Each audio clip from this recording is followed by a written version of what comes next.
I also want to introduce our next speaker, who is the local city councillor for Parkdale here.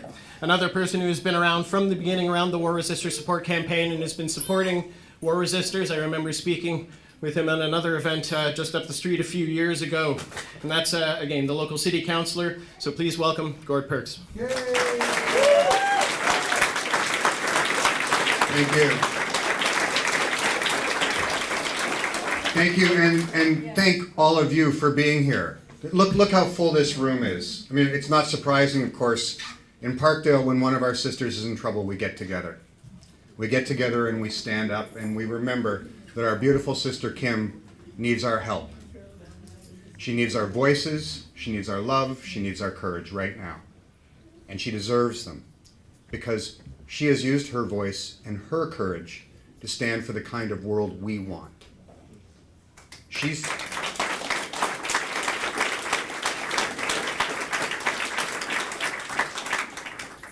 Many of us talk about peace. Many of us go to protests about peace. We want a peaceful world. We want a just world. And here we are in this country actually considering whether or not we should allow a peaceful person to be here. No.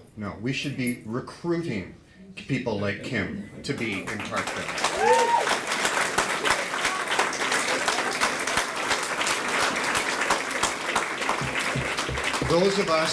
Those of us who allow our conscience to put ourselves at risk, ourselves and our families in real risk, who sever ties we have to the communities where we were born, go off to a strange land, who risk imprisonment for the values we hold, are the model of what Canadians and Parkdalians want to be, and should be fighting to be. So thank all of you for being here, but most of all, thank Kimberly for giving us the cause to come together.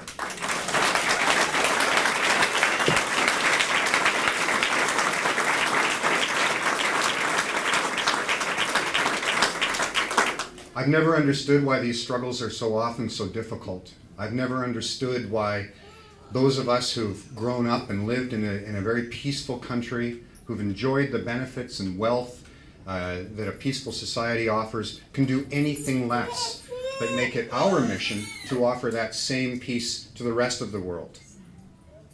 That should be what Canada's role in the world is.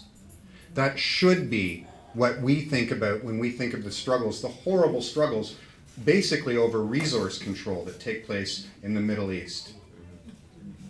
If we are people who believe that you should be able to live in peace whether there's oil under your soil or not, and I believe we are people who are morally compelled to honor the struggle of the Kimberleys of the world, who are compelled to welcome them as sisters in our neighborhood, and are compelled to remind every other Canadian that it's people like Kim who create the values that make this world a place worth living in.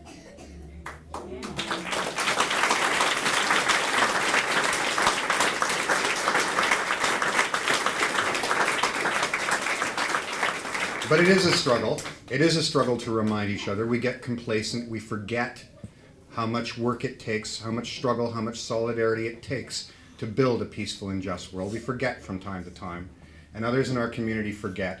And we are here today to remind each other, but most importantly, to go back out into the rest of the community and remind everybody who's not here how urgent this is, how Kim is the model of the kind of world that we all want, and that we all have an obligation to speak up for Kim. Everybody here is going to sign the petition, but everybody here has an obligation to tell their neighbors, to tell their friends, to tell people in their faith group, to tell people in their workplaces, to tell people in their bridge clubs or their curling clubs, whatever you know somebody. You have an obligation to say, do you enjoy this world you live in? Do you value peace? Do you value people of conscience? Do you think that's necessary in order to have the world you want? And if you answer yes to any of these questions, you're obliged to help me fight for Kim's rights. So thank all of you for being here. We have lots of work to do. Let's get to work.